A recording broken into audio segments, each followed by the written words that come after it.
Baik, bismillahirrahmanirrahim. Assalamualaikum warahmatullahi wabarakatuh. Ini adalah materi praktikum ilmu kesehatan masyarakat untuk bidang biostatistik dan ilmu kependudukan. Jadi dalam biostatistik dan kependudukan itu banyak perangkat lunak yang bisa dimanfaatkan ya. Tetapi memang ketika nanti kalian belajar di aplikasi komputer atau di manajemen data, atau mungkin nanti akan berminat untuk masuk ke departemen biostat, kalian akan lebih banyak kami kenalkan pada IBM SPSS.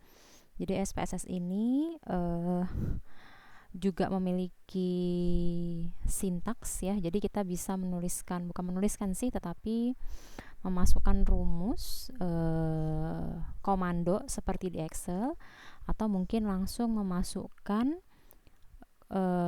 memberikan perintah kepada jendelanya untuk melakukan analisis, baik itu deskriptif maupun inferensial. Kemudian juga kita juga akan mempelajari beberapa basic kemampuan di Microsoft Excel yang emang biasanya kalau mahasiswa itu untuk standar seperti mencari rata, summary, mencari min, max, itu juga sudah biasa biasanya. Kemudian ada sample size. Jadi salah satu keistimewaan di Departemen Biostat adalah kemampuan mahasiswa untuk menghitung besar sampel. Jadi nanti kita juga punya perangkat lunaknya, salah satunya adalah sample size. Sebenarnya untuk menghitung besar sampel ini banyak sekali perangkat yang bisa dimanfaatkan. Kemudian ada EV Info. Lebih khususnya pada EV Info ini, kita bisa memanfaatkan EPIMAP untuk membuat mapping atau pemetaan. Jadi nanti kita bisa memanfaatkan atau memberikan titik-titik atau warna-warna tertentu pada peta yang hendak kita analisis. Ada Minitab. Jadi kalau kayak Minitab, MATLAB, Stata, SAS, ini adalah perangkat lunak yang banyak digunakan pada Departemen Biostat tapi untuk strata S2. Selanjutnya ada Live Table. Jadi kalau untuk Live Table ini adalah perangkat yang membantu di bidang kependudukan. Ada Geoda. Jadi Geoda ini hampir sama seperti EPIMAP, jadi membantu kita untuk membuat peta tapi lebih kepada data spasial. Kemudian ada Amos. Jadi kalau Amos ini dulu versi yang lama Amos itu bergabung dengan SPSS. Nah, Amos ini banyak digunakan untuk analisis SEM. Jadi SEM ini adalah Structural Equation Modeling. Ini merupakan salah satu analisis lanjutan dari regresi yang sederhana dan memang untuk membuat jaring-jaring sebab akibat berdasarkan kerangka teori yang ada. Kemudian ada R Software. Nah, ini adalah salah satu perangkat lunak statistik yang free. Kita akan bahas beberapa, tidak semua, dan nanti saya akan memberikan praktik beberapa dari perangkat lunak statistik ini.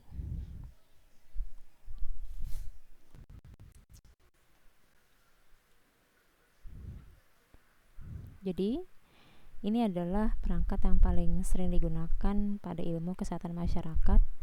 Pada umumnya digunakan di ilmu-ilmu sosial. Jadi bahkan FKIP, FIB, ilmu-ilmu keguruan, pendidikan juga banyak memanfaatkan perangkat lunak ini. Sekedar informasi buat kalian, jadi kita belum punya lisensinya ya. Jadi memang ini termasuk salah satu perangkat lunak yang populer dengan harga yang cukup tinggi. Jadi kalau saya menuliskan pricing start from segini, ini untuk penggunaan individu atau perorangan. Jadi 5 juta per bulan. Jadi kalau misalnya kita akademik, kemudian dimanfaatkan untuk keperluan pendidikan sampai dengan riset, itu harganya akan berbeda. Pada dasarnya IBM ini atau SPSS ini mudah digunakan, dapat diakses oleh siapapun dengan bidang keahlian apapun, karena memang cukup mudah untuk dipahami dan komando-komandonya juga tidak susah karena memang banyak interaksinya dengan buku-buku pengantar statistik. Rangkaian produk ini terdiri dari untuk menguji hipotesis sampai dengan model data. Yang berikutnya ada EV Info. Nah, EV Info ini di departemen kami akan dikenalkan juga, tetapi juga saya kira akan lebih mendalam di departemen epidemiologi. Kalau di departemen kami ya di Biostat itu biasanya kalian akan kami ajarkan untuk created forms. Jadi kita bisa membuat kuesioner online melalui FI Info, kemudian enter data, kemudian created maps hingga analisis statistik. Di sini analisisnya sederhana ya, dari deskriptif sampai inferensial, beberapa uji parametrik dan parametrik akan ada di FI Info ini. Informasi untuk Anda bahwa FI Info ini merupakan perangkat lunak yang free atau gratis, bisa diakses oleh siapapun. Kemudian juga cukup mudah digunakan dan handbooknya atau manual guide-nya berbahasa Inggris, berbahasa Indonesia sudah banyak sekali, bisa Anda temukan di mana saja di website-website terpercaya. Jadi ini adalah miliknya CDC. Jadi CDC ini adalah salah satu lembaga seperti WHO, tapi lebih konsentrasi bergerak di bidang penyakit menular tidak menular. Memang biasanya untuk FI Info digunakan untuk investigasi wabah, kemudian pengembangan sistem surveillance untuk penyakit skala kecil hingga menengah. Ini adalah contoh. Jadi dulu saya pernah menggunakan penelitian dengan memanfaatkan perangkat ini, di mana kita membuat peta bullying pada anak SD menggunakan Epimap. Jadi Epimap ini membantu kita untuk memunculkan angka-angka yang mewakili tindak bullying per kecamatan di kota Samarinda. Nanti kita akan praktik sedikit, tapi lebih kepada created forms-nya saja. Nanti kalau IBM SPSS-nya sedikit saya praktikkan bagaimana mengentry data, kemudian saya mengenalkan sedikit terkait variable view dan data view-nya. Kemudian ada R software. Nah, ini merupakan salah satu perangkat yang saya kenal ketika saya belajar dengan teman-teman di ITS. Jadi ini adalah perangkat lunak gratis, dapat dijalankan pada sistem Unix, Windows, dan MacOS. Kemudian dapatkan akses di sini dan manual booknya pun tersedia. Salah satu kelemahannya adalah kalian harus benar-benar mempelajari bagaimana cara menggunakannya, karena R software ini dia akan menyediakan rumus atau namanya keren. Jadi kerennya itu kalau misalnya saya butuh analisis tertentu, maka saya harus mencari dulu nama analisisnya di websitenya. Dan perangkat R ini bisa dijalankan jika laptop Anda terkoneksi dengan internet. Nah, ini adalah perangkat lunak kependudukan. Yang pertama saya kenalkan dengan namanya Morpec.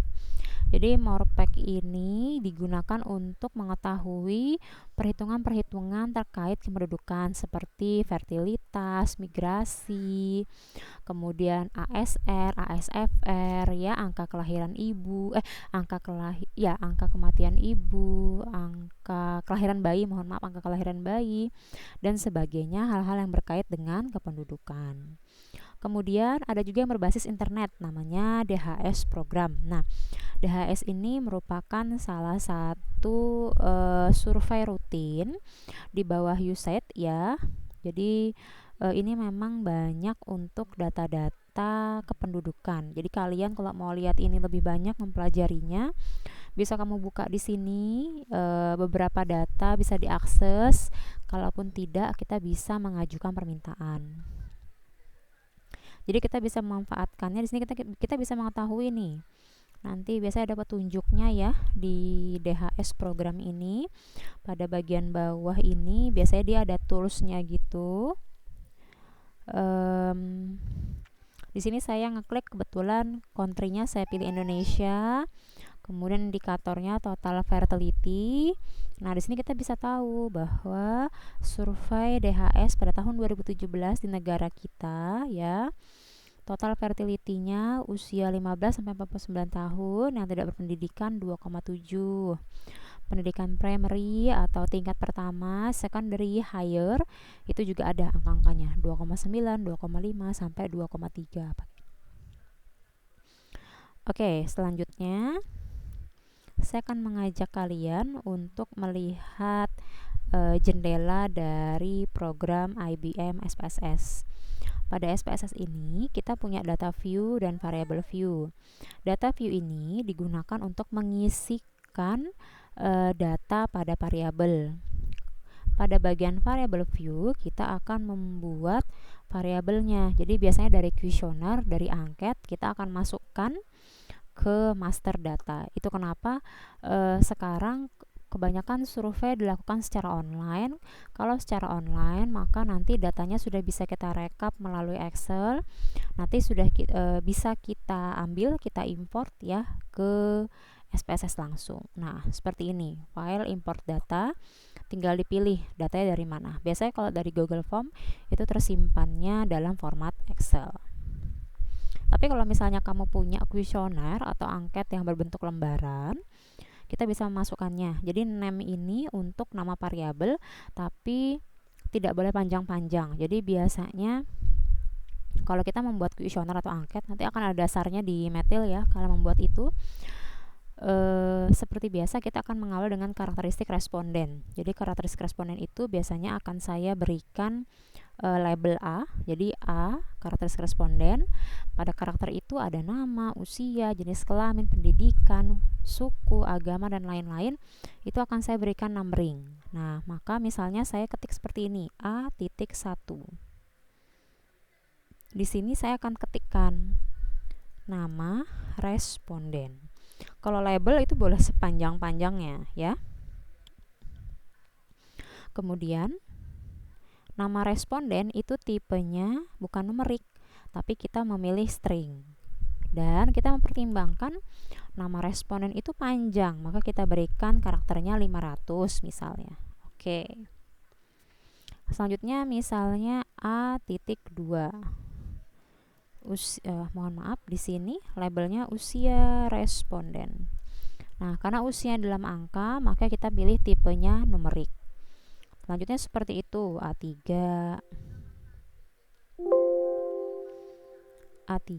Mohon maaf, salah. A3, A4, A5. Jadi misalnya di sini pendidikan, pekerjaan, suku. Pendidikan, pekerjaan, suku, tipenya kita tetap numerik, tetapi pada value-nya kita tambahkan. Misalnya 1 SD, 2 SMP, 3 SMA, 4 perguruan tinggi. Kemudian kita okekan. Pekerjaan kita juga bisa numerik, jadi nanti pilihan. Kita biasanya kalau kuesioner itu, kalau untuk pertanyaan pada karakter responden itu kita buat secara tertutup, artinya ada pilihan atau choice-nya. Sehingga di sini kita bisa isikan pada value-nya. Misalnya 1 pekerjaannya misalnya guru, 2 misalnya dosen, 3 misalnya dokter, 4 misalnya wira swasta, dan seterusnya sesuai dengan pilihan yang ada di kuesioner kita. Kemudian sukunya misalnya suku 1 Jawa, 2 Bugis, 3 Banjar, dan seterusnya. Nah, kalau kita sudah selesai menyelesaikan variabel view kita masuk ke data view ini untuk mengisikan isian dari responden kita yang sudah mengisi kuesioner tadi. Misalnya A1 tadi nama, saya namanya Hadi. Kemudian tadi A2 usia responden misalnya 32. Kemudian A3 kita bisa klik view seperti ini ya. Value labelnya bisa kita lihatkan atau tidak. Kalau kita lihatkan, maka tidak ada pilihan nih. Nah, saya dia SMA, kemudian wira swasta, kemudian sukunya misalnya Banjar, dan seterusnya ya. Selanjutnya dalam SPSS ini sebenarnya sudah ada data bawaan yang bisa kita analisis. Jadi caranya adalah buka file, kemudian open data. Nah, ini bisa nyarinya. Kalau installnya di C, maka dia ada pada program file IBM, SPSS, statistik, kemudian sampel English ya. Jadi datanya ada dalam beberapa bahasa. Ada Prancis, Jerman, Jepang, Korea, dan Rusia, Cina. Oke. Tadi saya sudah bukakan beberapa sumber master data. Saya buka data demo. Nah, di sini ada usia, status pernikahan, alamat, pendapatan, dan seterusnya. Saya akan mencontohkan salah satu analisis deskriptif menggunakan bantuan SPSS. Saya bisa membuka analyze, kemudian deskriptif statistik, saya pilih deskriptif, kemudian saya pilih usia. Saya ingin mengetahui yang pertama rata usia, usia terendah, usia tertinggi, kemudian kontinu, saya oke. Selanjutnya kita buka outputnya. Nah, ini adalah output dari deskriptif kita. Jadi untuk usia terendah atau usia termuda dari responden kita adalah 18 tahun, usia tertua 77, dan rata-rata usianya adalah 42. Kemudian kita coba lihat untuk data yang kategorikal ya. Kita klik analyze, kemudian deskriptif. Saya mau, ini kita kembalikan, saya mau pilih income kategori ya, kemudian kita oke. Nah, jadi kalau kategori seperti ini tidak tepat kalau kita menggunakan deskriptif, tapi lebih baik kita menggunakan bantuan grafik. Jadi kita bisa pilih frekuensi, kemudian income kategori, kemudian ini tidak perlu, saya pilih pakai chart saja, saya pakai histogram, mohon maaf bar, kemudian continue, kemudian oke. Nah, jadi kalau ada tulisan running seperti ini berarti masih diproses oleh SPSS kita ya. Sembari menunggu, kita coba lihat beberapa master data contoh lainnya. Jadi di sini ada data, kita buka variable view. Nah, ini adalah data kadar trigliserida. Jadi ini untuk pertama, kedua, ketiga ini bisa digunakan untuk contoh-contoh analisis statistik untuk eksperimen seperti ANOVA ya. Kita buka window, apakah output kita sudah keluar. Nah, income kategori. Di sini kita bisa mengetahui kategori income yang paling tinggi pada income $25 sampai $49. Jadi kalau data seperti ini tidak cocok menggunakan bagian deskriptif karena yang dia munculkan adalah kategorinya, padahal yang mau kita lihat adalah seperti ini. Jadi frekuensi orang-orang yang penghasilannya di bawah $25.000, yang berada di antara $25 sampai $49 berapa orang. Jadi lebih baik menggunakan analyze, kemudian deskriptif frekuensi. Itu kalau pakai IBM SPSS. Yang berikutnya saya punya EV Info ya. Jadi EV Info ini ketika kamu buka internet ya, kamu tinggal klikkan EV Info seperti ini. Nah, tinggal di-download saja di sini. Free. Baik. Nah, biasanya yang saya suka pakai adalah ini ya, Create Forms. Jadi biasanya untuk membuat form kuesioner. Biasanya saya new project, ini saya isikan misalnya kuis 1, kemudian deskripsinya boleh sebuah contoh misalnya, kemudian nama formnya misalnya contoh 1. Saya oke, kita bisa ini, oh tidak boleh mengandung spasi ya. Oke, kita oke kan.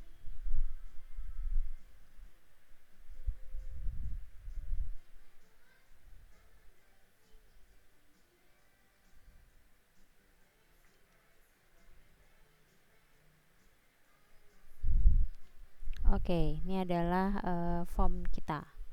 Jadi kalau saya mau menulis label atau title-nya, saya bisa klik ini ya.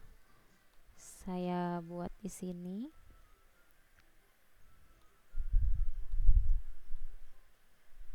Nah, di sini file name-nya contoh. Saya bisa pilih font atau jenis huruf ya. Oke.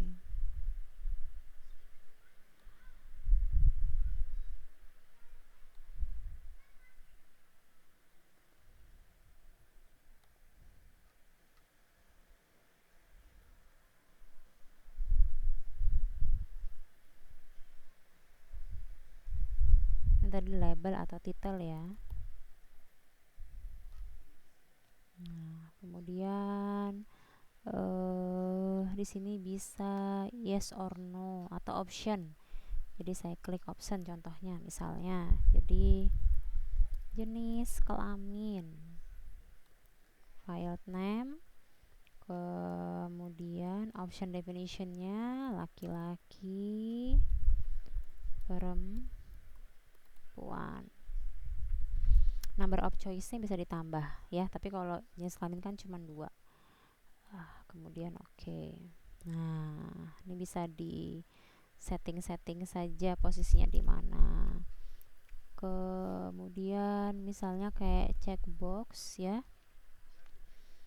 jenis penyakit yang Anda derita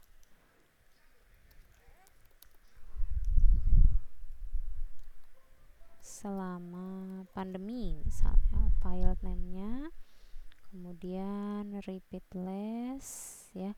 Oh, ini langsung pilihan. Jadi misalnya penyakit hipertensi.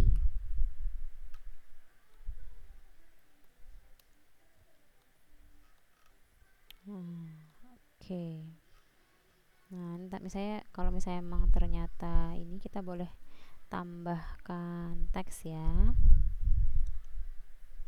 Jadi jenis penyakit penyerta misalnya.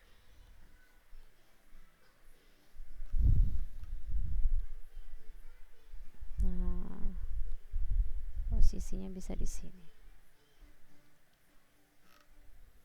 Bisa di sini. Nah, jadi itu. Kalau untuk Happy Info salah satu kegunaannya. Kemudian kebetulan saya punya Morpek. Kalau R tadi belum terinstall. Nah, jadi ini adalah tampilan dari Morpek di awal. Kalau kita mau menghitung ya, klik new saja. Nah, ini biasanya ada di buku panduannya, dan kalau kalian sudah belajar pengantar kependudukan atau demografi ya, misalnya saya mau tahu ASFR nih, ASFR from children, dari anak yang pernah lahir hidup ya. Jadi ini untuk menghitung ASFR-nya, tapi kita juga harus punya datanya ya. Oke.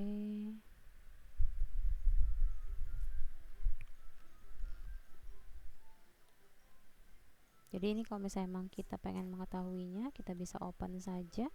Nah, kita harus mengisikan bulan, tahun, kemudian angka-angka ini bisa kita peroleh di data-data BPS atau BKKBN. Baik, saya rasa cukup untuk pengantar praktikum dari Departemen Biostat.